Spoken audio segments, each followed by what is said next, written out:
Olá, meus amigos, muito bom dia e que Deus faça de cada um de vocês uma fonte que venha jorrar por toda a eternidade, uma fonte que seja para a glória de Deus, que você seja a própria glória de Deus aqui na terra, que você seja ou venha santificar o nome do Senhor Jesus com a sua própria vida. A sua vida seja um espelho da vontade de Deus nesse mundo.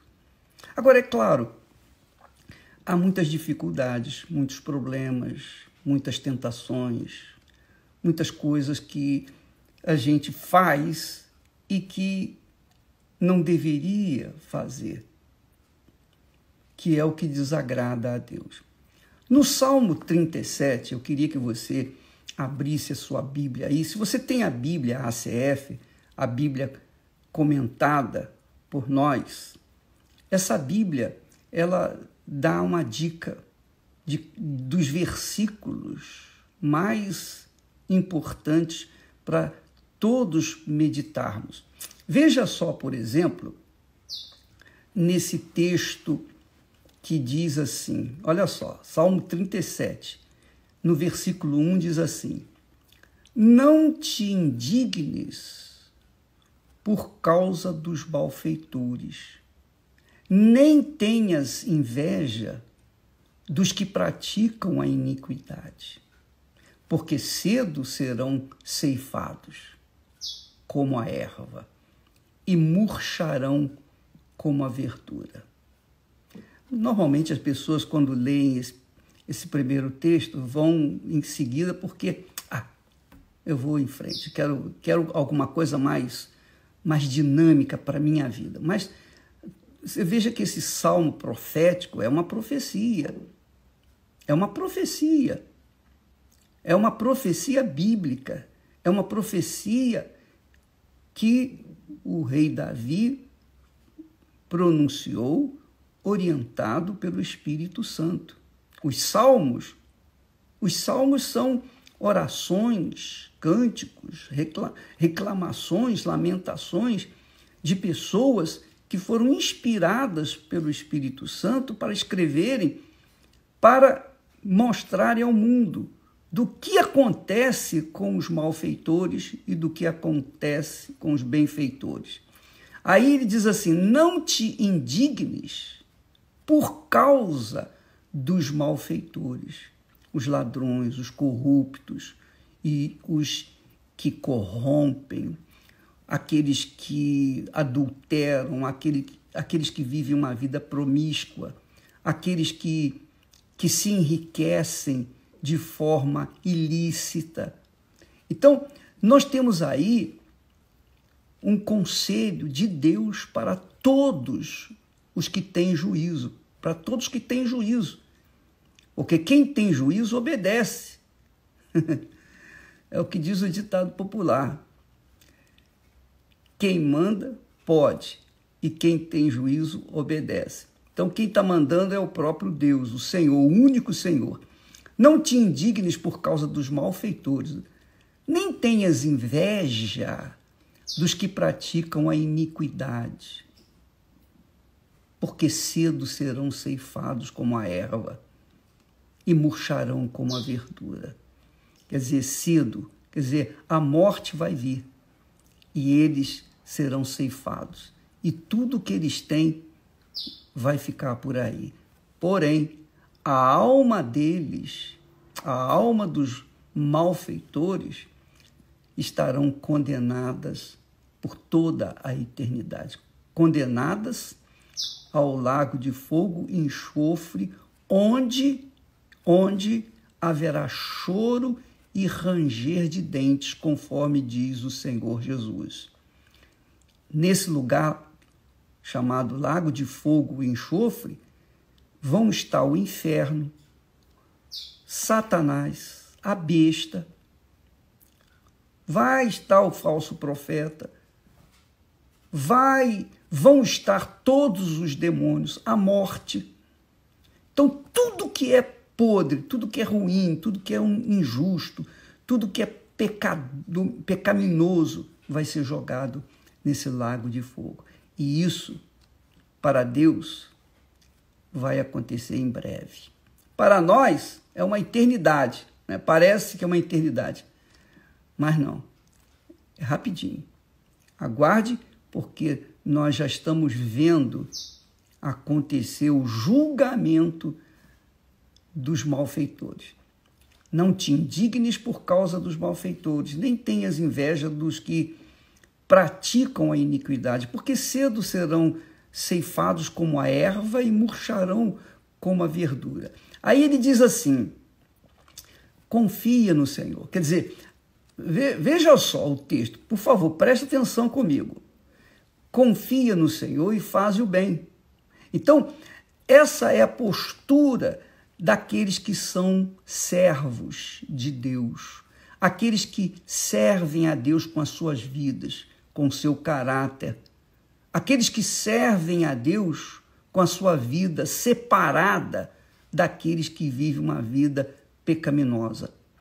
Então, os que servem a Deus, está aqui escrito, não fique indignado por causa dos malfeitores, nem tenhas inveja dos que praticam a iniquidade, porque cedo eles serão ceifados como a erva e murcharão como a verdura. Confia no Senhor.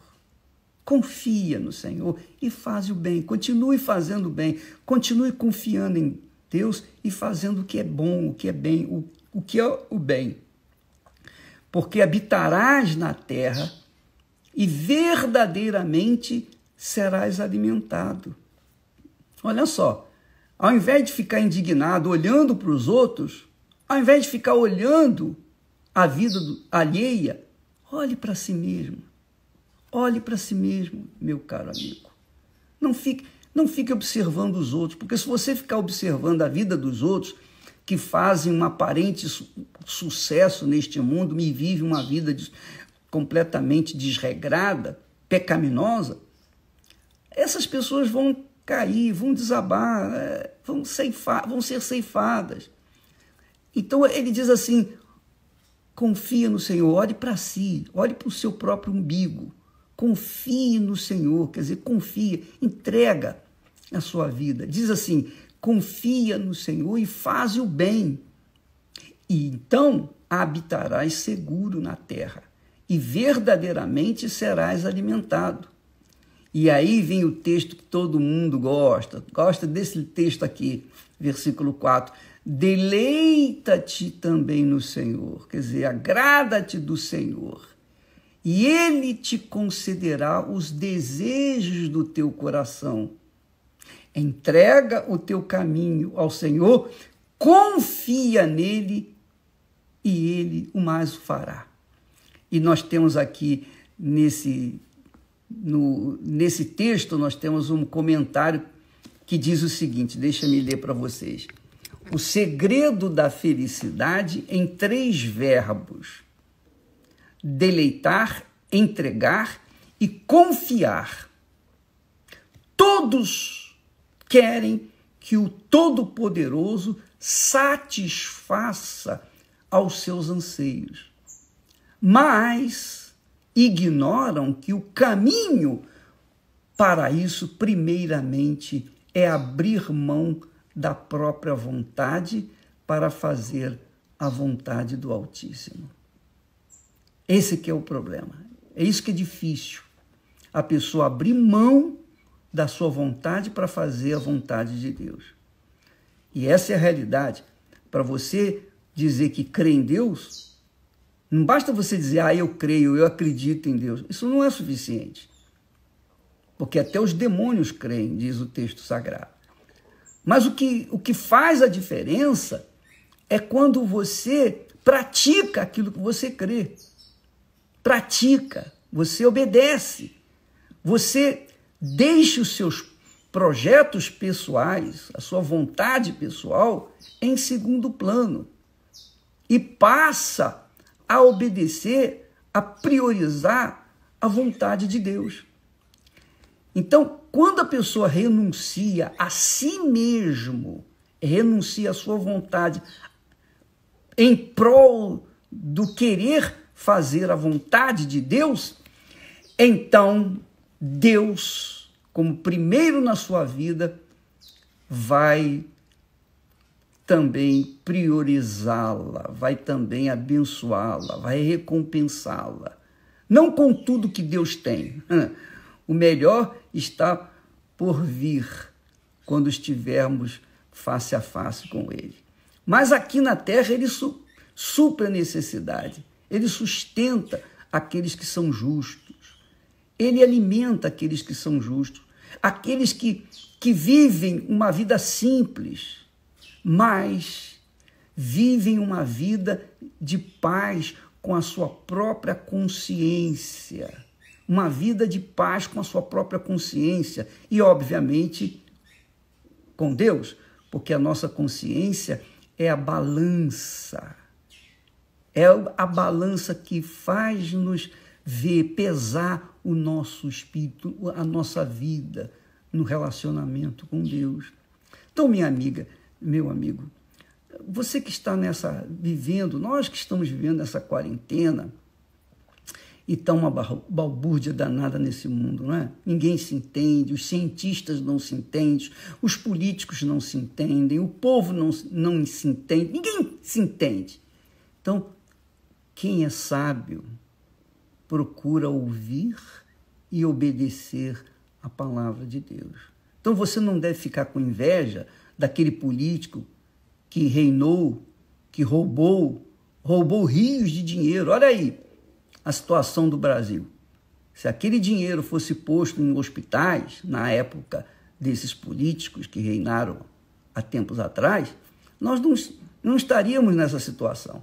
Mas ao invés de investirem em hospitais, escolas, segurança, eles investiram no futebol. Gastaram rios de dinheiro e ganharam rios de dinheiro com a corrupção nas construções de estádios maravilhosos, de verdadeiros, digamos assim, santuários do futebol.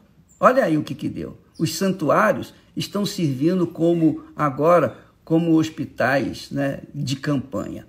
Então, minha amiga e meu amigo, não fique olhando para essas pessoas perturbadas, essas pessoas que roubaram, estão soltas por aí. Não fique olhando, não fique observando esse pessoal, não. Observe a sua vida em relação a Deus. Pese a sua vida em relação a Deus. Faça isso. Ao invés de ficar olhando para os outros, ficar com inveja do fulano que comprou um carro melhor, que está morando numa casa melhor, nada disso. Olhe para si.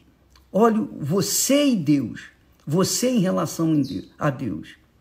É isso que o Salmo 37 ensina. Essa profecia é para você, é para mim, é para todos nós, para que a gente não fique indignado com os maus, com os perversos, com os pecadores, nem com inveja daqueles que têm muito mais do que a gente, que vivem numa vida de luxúria, de extravagância. Não, minha amiga, meu amigo. O apóstolo Paulo diz assim: não atentando nós nas coisas que se veem, mas nas coisas que não se veem. Então, quem é espiritual, olha para o alto, olha para dentro de si, pesa o seu espírito, pesa o seu relacionamento com Deus, a sua comunhão com Deus, para que a sua vida venha refletir a glória dele neste mundo, para que a sua vida seja realmente uma fonte para a glória de Deus neste mundo. Amém? Deus abençoe a todos vocês. Em nome do Senhor Jesus. Eu ia esquecendo, amanhã nós estaremos respondendo aquela pergunta que não quer calar. Bispo, eu já fiz jejum, eu já fiz corrente, eu já fiz tudo que tinha que fazer, mas ainda não recebi o Espírito Santo. Por que eu não recebi o Espírito Santo? Amanhã à noite, às 8h, nós teremos um encontro aqui através do Facebook, tá bom? E todos os demais canais da Igreja Universal do Reino de Deus. Deus abençoe a todos em nome do Senhor Jesus Cristo. Amém.